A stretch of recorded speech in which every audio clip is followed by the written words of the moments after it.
సూత్రాలండి. మీ అందరికి వందనాలు. మరి మనమందరం ఇక్కడ కూడి మహోన్నతుని స్తుతించుట మనకెంతో మంచిది. మరి ప్రత్యేకంగా మనం ఇక్కడ చేరింది మందిర నిర్మాణం గురించి. మందిర నిర్మాణం ఎలా చేశారు? మన పూర్వీకులు ఉన్నారు. ఎవరండి? డేవిడ్ గారి కుమారుడైనటువంటి సొలొమోన్ రాజు గారు. డేవిడే మరి మందిరం నిర్మించాలని ప్రయాసపడతాడు, కానీ ప్రభు సెలవిస్తాడు, నువ్వు యుద్ధాలు చేసి నీ చేతులు రక్తాంశమైనవి నీ కుదరదు. మరి నెహెమ్యా గారు ఈయన సొలొమోన్ గారు కట్టిస్తారు. సొలొమోన్ గారు కట్టించడానికి ఏంటంటే ఆయన చేతిలో పవర్ ఉంది. ఆయన కింద చాలామంది సామంతరాజులు ఉన్నారు. మనం చూస్తాం కదా, చూస్తే కొన్ని వేల కేజీల బంగారం, కొన్ని వేల కేజీల వెండితో ఆ మందిరాన్ని ఎన్నో సంవత్సరాలు నిర్మించాడు. మందిరం కట్టాలంటే మాటలు కదండి. మందిరం కట్టాలంటే మరి ధనం ఉండాలి, పవర్ ఉండాలి, అథారిటీ ఉండాలి, ఐక్యత ఉండాలి, ప్రార్థన ఉండాలి. ఆయన ప్రార్థన ఉంది. ఎప్పుడైతే ప్రార్థన నుంచి పడిపోయాడు, ఆయన పతనమయ్యాడు. కానీ ముందు ఆయన ఎన్నో బలులు అర్పించి ప్రార్థన చేసి ప్రార్థనాపూర్వకంగా మందిరాన్ని కట్టాడు. మనకందరికీ తెలిసినటువంటి విషయమే. అలాంటి మందిరాన్ని మరి నెబుకద్నెజర్ అనేటువంటి ఒక రాజు 3 సార్లు అటాక్ చేసి, 3 సార్లు గాను, ఒకసారి ఏమో మనకందరికీ తెలుసు నెహెమ్యా గారిని, ఇంకొకసారి మరి ఎస్తేరు, మొర్దెకై, దానియేలుని వీళ్ళందరిని తీసుకెళ్ళిపోతాడు. తర్వాత ఎవరైతే తెలివిగల వాళ్ళు ఉంటారో, ఎవరైతే బలంగా వాళ్ళు ఉంటారో వాళ్ళందరినీ 3వ అటాక్లో వచ్చినప్పుడు తీసుకెళ్తాడు. ఫస్ట్ ఎవరిని తీసుకెళ్తాడంటే ఫస్ట్ టైము దానియేలు, షడ్రకు, మేషకు, అబేద్నెగో. 2వ అటాక్ వచ్చినప్పుడు ఎస్తేరు, మొర్దెకై వీళ్ళందరూ ఇంకా తెలివైన వాళ్ళందరినీ తీసుకెళ్ళిపోయి సెరలో పెడతారు. 70 సంవత్సరాలు బబులోను సెరలో ఉంటారు. అయినా కానీ వీళ్ళు వదలలేదు. అక్కడికి వెళ్ళినా కూడా ఎస్తేరు తెలుసు కదా మనకి, యూదుల యొక్క మీదకి శాసనం వచ్చిందంటే ఉపవాసం అండి, ప్రార్థన. ఇవన్నిటికీ సాధించడానికి పునాది ఏంటంటే ఉపవాస ప్రార్థన. ప్రార్థన. మనకందరికీ తెలిసిందే. నెహెమ్యా గారు 52 రోజుల్లో యెరూషలేముకి వెళ్ళిపోయి ప్రహరీ ఆయన ప్రాకారంలో కట్టించాడు. కానీ దానికి ఎన్నో శ్రమలు పడ్డాడు. ఆయన ఏంటండి, ఈ రాజులు ఉంటారు కదా, వీళ్ళెవరు, రాజు దగ్గర గిన్నె అందించేవాడు. పానీ ఏమంటారు దాన్ని, ఆనదాయకుడు. అంటే అప్పుడు చూడండి, రాజుల కాలంలో మరి నేను నా వంట కానీ ఇవన్నీ చెఫ్ అనొచ్చు. ఆయన ఆయన ఎదురుగా తినాలి చేసింది, లేకపోతే ఆ రాజును చంపాలంటే కూడాను వీళ్ళని కట్టుకుని విషయం ఇచ్చి చంపేవాడు.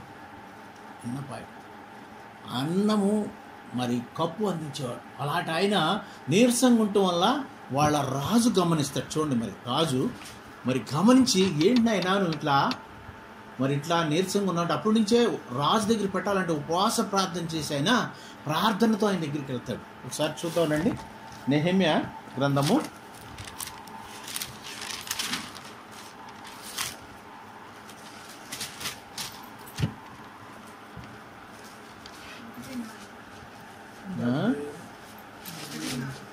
1:4 చూడము ఒకసారి.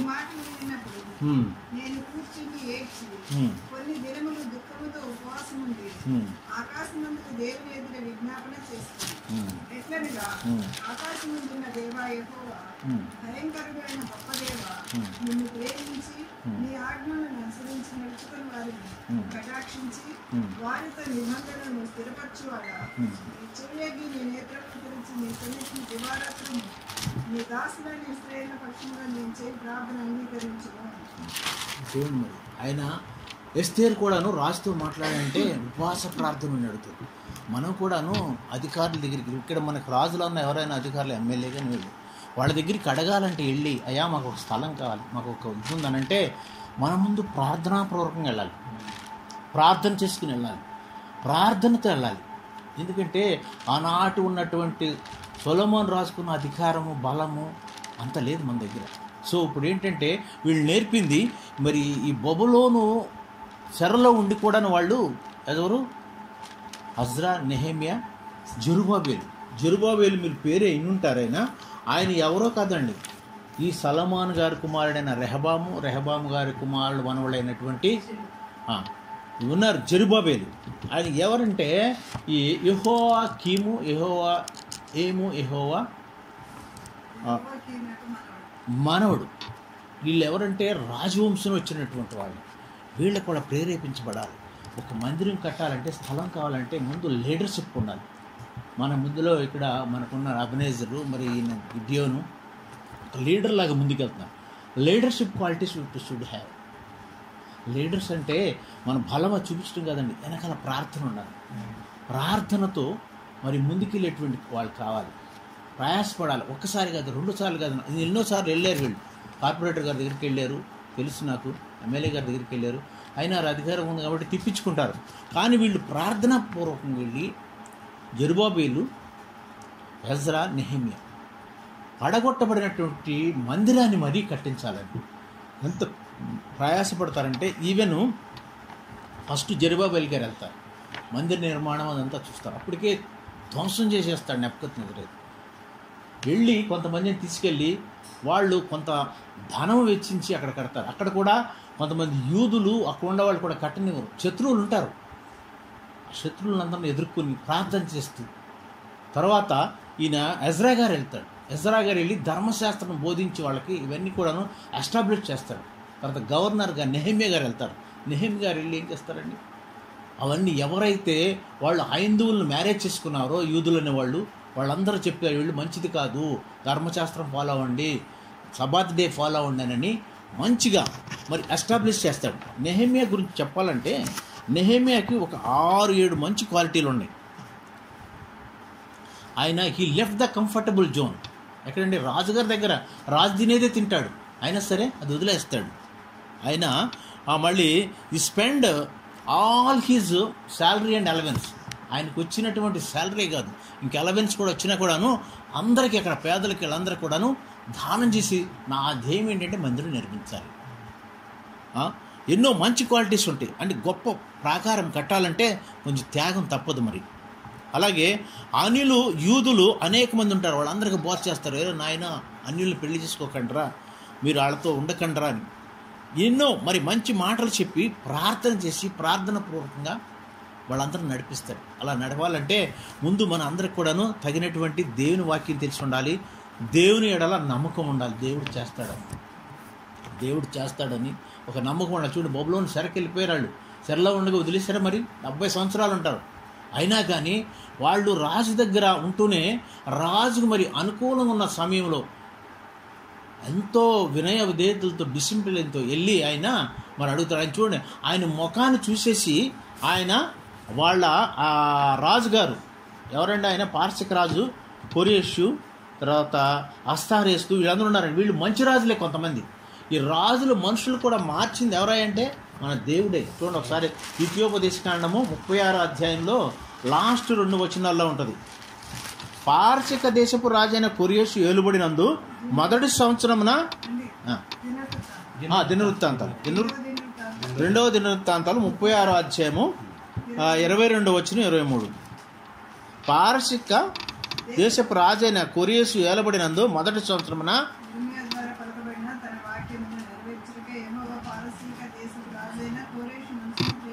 చూడండి, కొరేషు ఆ మనసు, వాళ్ళు ఎవరనే వాళ్ళ మనస్సును ప్రేరేపించడానికి ముందు దేవుడు వెళ్ళాలి.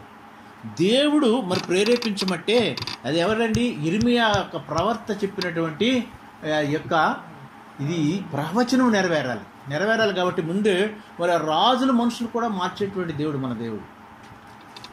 కొరేషియా దేశం ఆయన అంతా ఉన్నాడు. ఎందుకు, ఎక్కడో ఇజ్రాయెల్ వాళ్ళే కదా, వాళ్ళ పూర్వీకులే నాశనం చేసి వచ్చారు. మళ్ళీ ఎందుకు మీరు ఇల్లు కడతామని అనలేదు. అయ్యా మా దేశానికి వెళ్ళాలంటే వాళ్ళు ఏమంటారంటే, ఎంత మంచి రాజులు అంటే, అయ్యా మీలో ఎవరైనా వెళ్ళాలనుకుంటున్నారు మీ దేశానికి వెళ్ళండి, వాళ్ళకి కొన్ని వందల కేజీల బంగారము, వెండి, గాడిదలు మరి ఎన్ని ఇచ్చి పంపిస్తారు. మీరు అక్కడికి వెళ్ళి మీ యొక్క యెరూషలేం పట్టణం మీరు కట్టుకోండి, మీరు నిర్మించుకోండి. యెరూషలేం పట్టణం అంటే ఇప్పుడు కూడాను పక్కన ఉన్న అరబీల్స్ వీళ్ళందరికీ ఎందుకండి అంత అంటే అది 3 లోయల మధ్యలో ఉంటుంది. ఇస్సాకును బలిస్తా తీసుకెళ్ళిన పర్వతం ఏంటంటే మోరియా పర్వతంకి సైడ్, ఇంకో సైడ్న యోర్దాను నది. పర్వతాలు లోయలు మధ్యలో ఉంటుంది. ఎక్కడైనా పర్వతాల మీద పడిన వర్షం కానీ అంత వచ్చి లోయలో ఉంటే అక్కడ మనకు ఆనాడు సంపద ఏంటండి? గాడిదలు, గుర్రాలు, ఎద్దులు, ఆవులు, మేకలు, ఇవే కదా. వాటి మంచి గ్రాస్ వస్తే వీళ్ళు ధనికులు. అబ్రహాం గారు కూడా ఎలా ధనవంతుడు? ఆయనకున్న గాడిదలు, గుర్రాలు, ఎద్దులు, వీటిని బట్టి ఆనాడు వాటిని బట్టి బంగారం ఏంది అక్కడ. ఇప్పటికి కూడాను అది ఎంత ఫేమస్ ప్లేస్ అంటే ఇప్పటికి కూడాను ఈ కొంతమంది వీళ్ళు ఉంటారు నాన్ యూదులు. ఎందుకంటే ఆనాడు అప్పుడే మరి సల్మాన్ గారు కొన్ని మణుగుల మరి టన్నులు బంగారం తెచ్చారు. ఈ బంగారం అంతా ఎక్కడ తోసుకోవాలని నెబుకద్నెజర్ అయితే 3 సార్లు అటాక్ చేసి తోసుకుని వచ్చారు. అలాంటి దాన్ని నిర్మించాలంటే వీళ్ళందరికీ భయం అన్నమాట. మరి వీళ్ళని ఎన్నుకుంటాడు నాయకత్వపు లక్షణాలు ఉన్నటువంటి జెరుబ్బేలు, నెహెమియా, ఎజ్రా. వీళ్ళందరినీ ఒక్కొక్కటి. ఎజ్రా ఏంటండి? ఆయన మహా శాస్త్రవేత్త, బైబులు ధర్మక్షేత్రం క్షుణ్ణంగా చదివినటువంటి ఆయన. అలా చదివి మరి వాళ్ళు ఎక్కడ తప్పిపోకుండాను వాళ్ళకి ఈ మోషే ఇచ్చినటువంటి ఈ ధర్మశాస్త్రమే కాకుండా ఇంకా దేవుని ఆజ్ఞలు అనేకం ఉన్నాయి. అనేకం బోధిస్తూ వాళ్ళందరినీ దారి తప్పకుండా కాపాడతారు. వాళ్ళు చూడండి, వాళ్ళ ఫ్యామిలీ బిడ్డల్ని అందరూ వదిలేసి కొన్ని సంవత్సరాలు మరి అక్కడ ఉండి మరి చుట్టూ కూడాను మరి బైబిల్లో ఉంది ఒక చోట ఎక్కడమ్మది, ఆయన ఒక చేత్తోనేమో ఆయుధం పట్టుకుని ఒక చేత్తోనేమో తాపి పట్టుకుని మరి అది ఒకసారి చదవమ్మా. నెహెమ్యా గ్రంథము 4వ అధ్యాయము 17. ఆ గోడ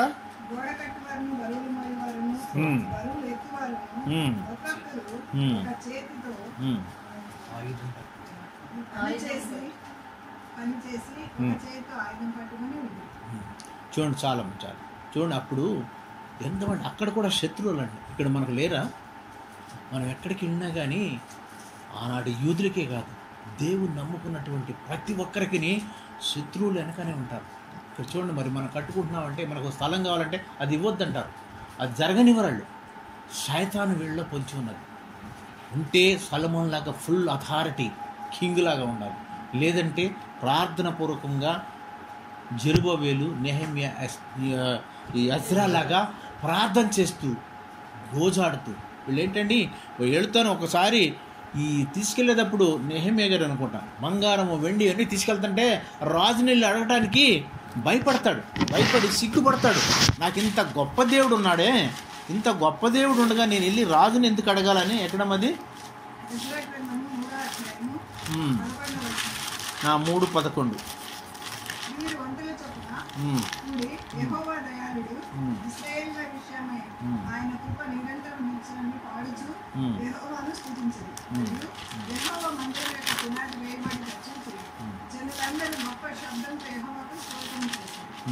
మునుపటి మందిరంలో చూసిన యాజకులు, లేవీయులను, కుటుంబ ప్రధానులను, వృద్ధులైన అనేకులు ఇప్పుడు వేయబడిన ఈ మందిరం యొక్క పునాది చూచి గొప్ప శబ్దంతో ఏడ్చి చూడండి. మరి అనేకులు సంతోషించారు, బహుగా అరచి. ఇది సంతోష శబ్దము, దుఃఖ శబ్దము జనులు తెలుసుకోలేకపోయింది. జనులు గొప్ప ధ్వని చేసినందున ఆ శబ్దము బహుదూరం. చూడండి, అప్పుడు కూడాను చేస్తుంటే అక్కడున్నటువంటి వాళ్ళు ఓర్వలేరు. కానీ ఇక్కడ అందరు ఐక్యత అండి. ఇక్కడ ప్రార్థన చేసేవాళ్ళు ఉండాలి, పని చేసేవాళ్ళు ఉండాలి, మరి వీళ్ళు నడిపించే నాయకుడు ఉండాలి. రాత్రింపగలు ఈ మొత్తం కట్టేటప్పుడు టోటల్గా 12 గేట్లు ఎన్నో ఉంటాయి. ఆ గేట్ల దగ్గర ఒక్కొక్కరిని పెట్టేసి ఒక చేత్తోనే ఆయుధం పట్టుకుని, ఎందుకంటే అప్పుడు కూడా వచ్చి వీళ్ళని ధ్వంసం చేయాలని, వీళ్ళు నాశనం చేయాలని, మందిరం కట్టనీయొద్దనని ఎంతో ప్రయాసపడతారు. కానీ మన దేవుడు గొప్పవాడు కాబట్టి వీళ్ళు ఎంతో త్యాగపూర్వకంగా మరి అప్పుడు కూడా వీళ్ళని ఈ నెహెమ్యాను కూడా చంపాలని ప్రయత్నిస్తాడు. అనేక రకాల శత్రువులు బయలుదేరుతాడు అక్కడ. కానీ వాళ్ళు ప్రార్థన చేస్తూ దేవుని యందు వెతుకుతూ మరి వాళ్ళు అనుకున్నది ఆ యొక్క మందిరాన్ని రీబిల్డ్ చేస్తారు. నెహెమ్యా గారు అయితే 52 రోజుల్లో మరి అనుకున్నట్టుగానే అది యొక్క మొత్తము ప్రహరీ యెరూషలేము గోడలను నిర్మించేసి ఆయన మళ్ళీ తిరిగి మళ్ళీ ఎక్కడికి వెళ్తాడండి? మరి కోరేషు దేశం దగ్గర రాజు దగ్గర, ఎందుకంటే ఆయన పానదాయకుడు, ఆయన గిన్నె అందించేవాడు. ఆయన దగ్గర పర్మిషన్ తీసుకొస్తావు, అయ్యా నీకు ఎన్ని సంవత్సరాలు కావాలంటే, ఎవరైనా అక్కడ బానిసలుగా ఉన్నవాళ్ళని 1 సంవత్సరం 2 సంవత్సరాలు వదిలేస్తారా? మరి సుమారుగా 13 సంవత్సరాలు ఉండి మళ్ళీ ఈ will come back as a governor, full అథారిటీతో వస్తాడు. ఒక రాజా ఆజ్ఞ తీసుకుని వస్తాడు. అక్కడ అస్తహస్త ఆ యొక్క ఆజ్ఞ తీసుకుని వస్తాడు. ఇక్కడ ఎవరు కూడాను ఎవరు అది ఎదురు చెప్పడం లేదు. యెరూషలేము మందిరం నిర్మించబడాల్సిందే అని గొప్ప అథారిటీతో తిరిగి వస్తాడు. ఇదంతా ఎలా సాధ్యమైందంటే వాళ్ళు మోకాళ్ళ ప్రార్థన, కన్నీటి ప్రార్థన, ఉపవాస ప్రార్థన, ఇవన్నీ ఎజ్రా కూడాను ఎక్కడికి వెళ్ళేటప్పుడు ఏటి దగ్గర ఉండి ఒకసారి ఉపవాస ప్రార్థన చేస్తాడు. ఎక్కడ చూడము ఒకసారి 23వ వచనం. మేము ఉపవాసముండి ఆ సంగతిని బట్టి మా దేవుని వేడుకొనగా ఆయన మా మనవి అంగీకరించాడు. చూడండి, ఆయన ఒకసారి వెళ్ళి రాజుని అడుగుతూ ఉంటాడు, అయ్యా మరి ఇంత బంగారము ఇంత వెండి తీసుకెళ్తాం కదా, అప్పుడు ఏంటంటే మనకు రైళ్ళు ఏరోప్లేన్ బస్సులు లేవండి, అడ్డంగా కాలిదారిని అడవిలో నడిచెళ్ళాలి. అప్పుడు ఏంటంటే ఇలాంటి వాళ్ళని దోసుకుంటాకి, మరి ముఖ్యంగా దోసుకోవాలంటే ఆ దొంగలకు కావాల్సిందంటే వెండి, బంగారము, స్త్రీలు. వీళ్ళే కాకుండా వీటితో పాటు కొంతమందిని తీసుకుని వెళ్తారు, స్త్రీలను కూడా. అక్కడ తీసుకెళ్ళినప్పుడు దోసుకుంటారేమో, రాజు దగ్గరికి వెళ్దామంటే అంత క్రితం మా దేవుడు శక్తిమంతుడు, గొప్ప దేవుడు అని దానికి ముందే ఉంటుంది. చూడండి, ఆయన సిగ్గు నాకు తోచని అంటాడు. చూడండి 22వ వచనం చూడము ఒకసారి.